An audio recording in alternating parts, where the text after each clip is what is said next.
A power outage sweeps across Indiana. In a child's bedroom, toys begin to move on their own. This isn't a scene of horror, but of profound, silent awe. The first tremor of an idea that will fracture a man's reality and redefine our cinematic language for wonder. Steven Spielberg's Close Encounters of the Third Kind is often described as a film about UFOs. But that's a misdirection. It is, more precisely, a film about the human mind under siege by a sublime, incomprehensible truth. It's about the terrifying and beautiful process of becoming unmoored from the familiar, pulled by a gravitational force of pure curiosity. The film's production was itself an act of obsession, mirroring its protagonists. Spielberg, fresh from Jaws, fought for unprecedented control. He co-wrote the script, a rarity in his early career, drawing from UFO lore and a childhood fascination with the sky. The project was his white whale, a personal vision he protected fiercely from studio notes demanding a more conventional, threatening alien narrative. This vision was realized through groundbreaking technical artistry. Cinematographer Vilmos Zsigmond bathed the film in a painterly light, using fog filters and careful exposure to make the night sky feel both vast and intimate. The famous mothership finale at Devil's Tower was not a model, but a massive 100-foot-tall set built inside a dirigible hangar. The intricate light show was achieved with thousands of individually programmed bulbs, a feat of analog engineering that digital effects still struggle to match for tangible presence. Consider the soundscape, or rather, the deliberate lack of it. Spielberg understood that silence is more unnerving than any shriek.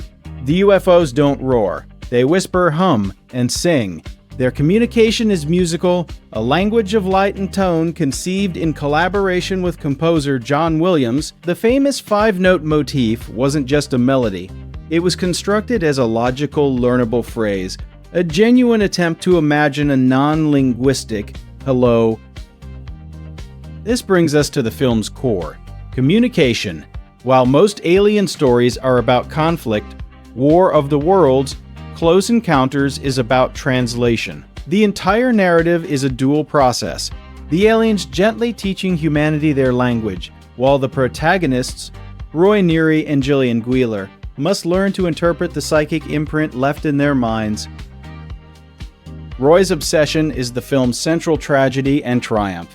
He is not chosen for his bravery or intellect, but for his raw, receptive openness. His descent is heartbreaking, losing his job, his family, his grip on suburban normalcy. The scene where he sculpts Devil's Tower from mashed potatoes isn't played for laughs. It's a portrait of a man possessed by a truth he cannot yet name, his sanity measured by the fidelity of his mud pie. His counterpart, Gillian, driven by the abduction of her son, represents the maternal instinct channeled through this cosmic call. Their journeys converge not through coincidence, but through shared frequency. They are two radios tuned to the same impossible station. Spielberg presents science not as cold rationality, but as the ultimate form of hope.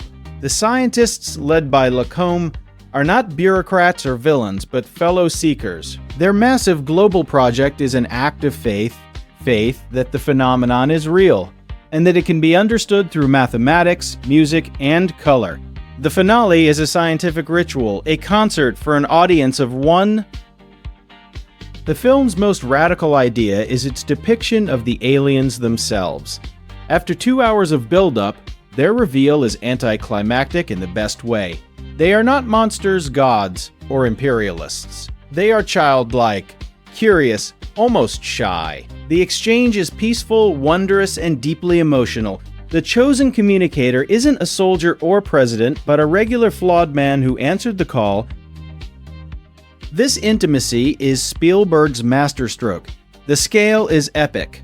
Global sightings, government cover-ups, a mountain used as a landing pad, but the emotional core is intensely personal.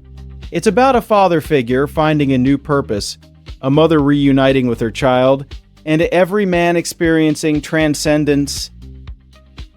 The film also quietly critiques the human impulse to control the unknown. The military's initial response is one of panic and aggression, firing on the harmless scout ships. The government's secrecy at the Devil's Tower site is portrayed as a fearful, outdated reflex.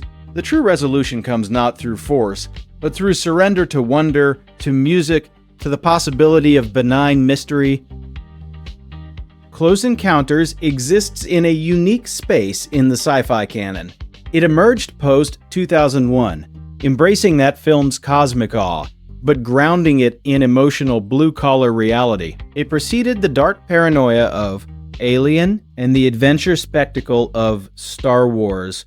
It is a film of the 70s, tinged with post-Watergate distrust, yet brimming with a prelapsarian optimism about what lies beyond. Its legacy is in the feeling it leaves. It doesn't end with a battle won or a galaxy saved. It ends with a man walking into the light not as a hostage, but as a volunteer. It's a promise, not a threat. The door is open. Ultimately, Close Encounters of the Third Kind is less about the visitors, and more about the visit time within, the seismic shift in consciousness required to accept that we are not alone, and that this might be a cause for joy, not fear. It argues that the proper response to the sublime isn't a weapon, but a song. And in that argument, it crafted one of cinema's purest, most enduring expressions of hope. The final image isn't of the majestic ship, but of Roy's awestruck face, illuminated from within and without. He is not lost, but found. In a universe vast and silent, he has finally heard a note that resonates with his own, and in doing so, he reminds us that curiosity, in its most obsessive, transformative form, might just be our finest frequency.